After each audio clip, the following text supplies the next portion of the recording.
आज हमारे देश में धर्म के नाम पर नफरत की राजनीति अपने चरम पर है। कभी गोरक्षा के नाम पर तो कभी मोबाइल चिंग के जरिए एक खास समुदाय के लोगों को भीड़ द्वारा पीट पीट कर मारा जा रहा है।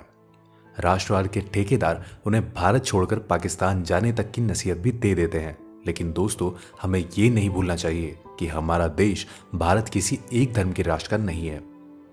इस बड़े देश को बनाने में सभी धर्मों के लोगों ने अपना योगदान दिया है, चाहे वो देश की आज़ादी की लड़ाई हो या फिर आज़ादी की बाद से आज तक भारत में हुआ विकास कार्य। इस वीडियो में मैं आपको कुछ ऐसे ही मुस्लिम शख्सियतों के बारे में बताने जा रहा हूं जो अगर हमारे देश में पैदा ही नहीं होते तो शायद ही हमें सांस्कृतिक, सामरिक और शैक्षणिक आदि स्तर पर वो अंतर्राष्ट्रीय पहचान मिलती जो आज हमें मिली हुई है। नमस्कार दोस्तों, द मिस्टिकल एंड पर आपका स्वागत है।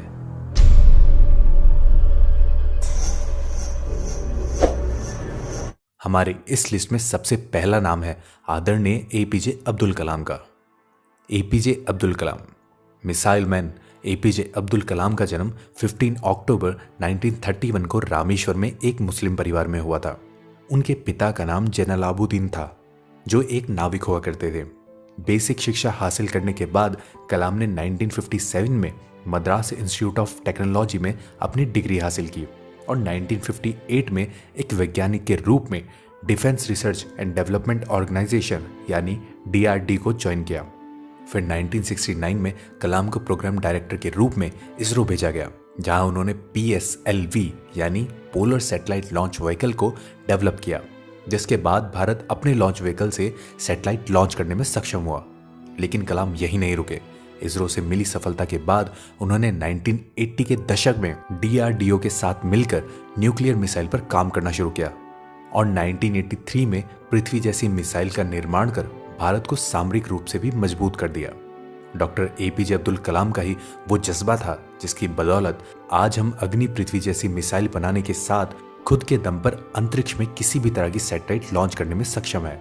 एपीजे अब्दुल कलाम 25 जुलाई 2002 से 2007 तक भारत के 11वें राष्ट्रपति भी रहे।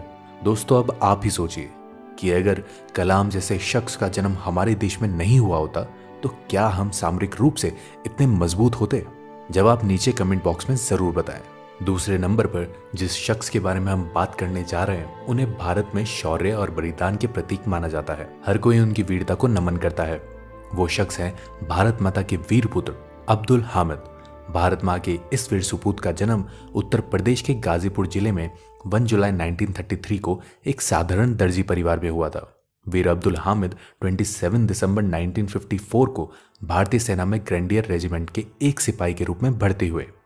लेकिन कुछ ही दिनों बाद इनके साहस को देखते हुए सेना ने उन्हें 4th ग्रेनेडियर बटालियन में भेज दिया और इस रेजिमेंट के लिए काम करते हुए 1965 में भारत पाक युद्ध के दौरान दुश्मनों से लड़ते हुए वीर अब्दुल हामिद शहीद हो गए। पर शहीद होने से पहले अब्दुल हामिद ने अपनी गन माउंटेड जीप से उस समय अजय समझे जाने वाले पाकिस्तान के 5 पेंटन टैंकों को नष्ट कर दिया। उनकी इस वीरता के लिए भारत सेना ने उन्हें अपने सर्वोच्च मेडल परमवीर चक्र से सम्मानित किया। हम तो अब्दुल हामिद की वीरता को ताउम्र सल्यूट करते रहेंगे, पर आपकी इस पर क्या राय है हमें जरूर बताएं। नंबर 3, मोहम्मद हिदायतुल्लाह। हिदायतुल्लाह का जन्म 1905 में उत्तर प्रदेश के वाराणसी में हुआ था। हिदायतुल्लाह पहले ऐसे मुस्लिम थे जो chief justice of India, vice president of India और प्रेसिडेंट ऑफ इंडिया जैसे उच्च पदों पर आसीन हुए। हालांकि राष्ट्रपति के रूप में उनका कार्यकाल एक्टिंग प्रेसिडेंट के रूप में रहा। इसके अलावा वो एक बड़े कवि, शिक्षावादी और कानून के ज्ञाता थे। नंबर 4, यूसुफ हामिद।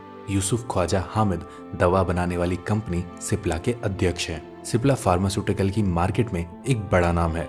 ये कंपनी विश्व के 100 देशों में अपने 1000 से ज्यादा प्रोडक्ट बेचती है। हामिद सिप्ला के अध्यक्ष होने के साथ साथ एक साइंटिस्ट भी हैं। उनके नेतृत्व में ही सिप्ला ने कैंसर, डायबिटीज जैसी बीमारियों के लिए कम कीमती वाली दवाएं बनाई। हामिद के इस काम के लिए भारत सरकार द्वारा 2005 में चिकित्सक विज्ञान के क्षेत्र में उन्हें पद्म भूषण से सम्मानित किया गया। नंबर 5, सानिया मिर्जा।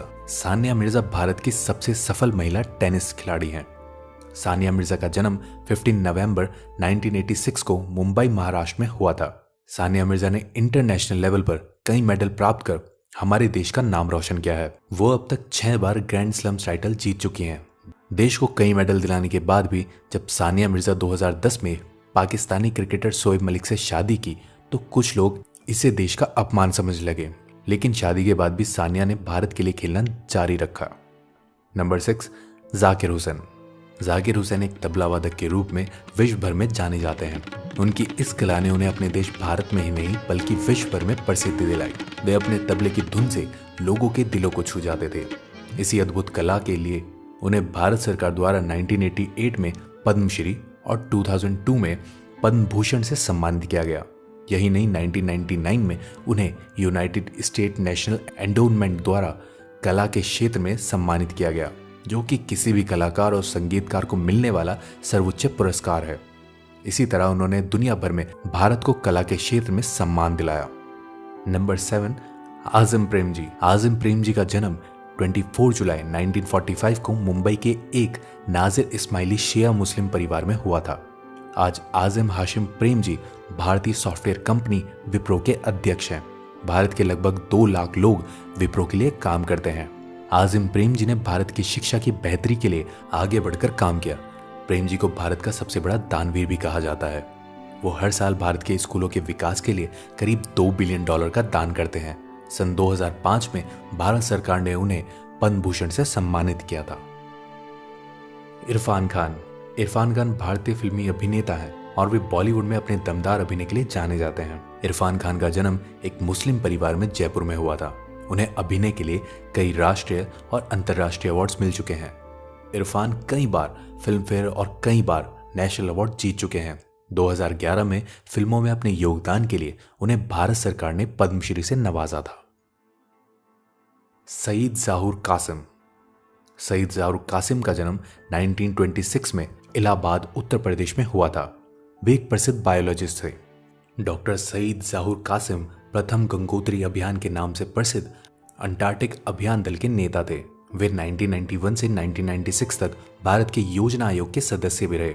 1999 में उन्हें marine biologist international life time achievement award UK से भी पुरस्कारित किया गया। सरकार ने भी इन्हें पद्मश्री और पद्म भूषण से सम्मानित किया।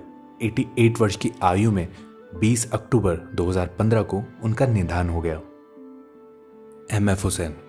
मकबूल फिदा हुसैन का जन्म 17 सितंबर 1915 में महाराष्ट्र के पुंडपुर में एक सुलेमान बोहरा परिवार में हुआ था। मकबूल फिदा हुसैन, जिन्हें एम.एफ. हुसैन के नाम से भी जाना जाता है, एक फेमस अंतर्राष्ट्रीय भारतीय चित्रकार थे।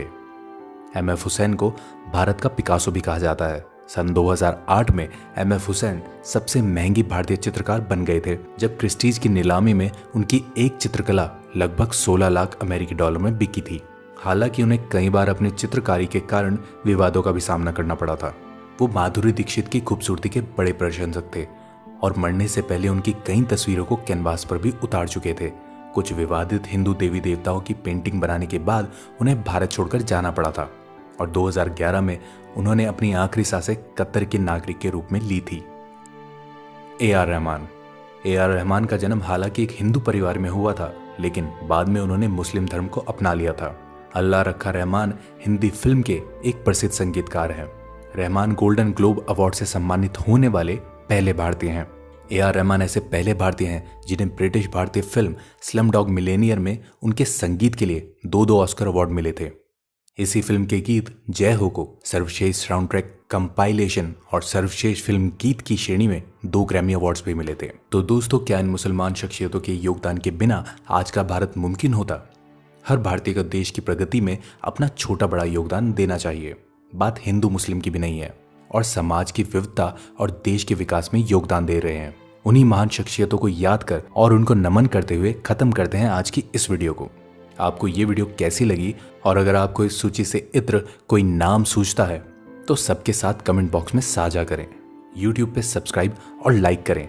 ये वीडियो अच्छी लगी हो तो सबके साथ शेयर भी करें। फिलहाल हमें इजाजत दीजिए।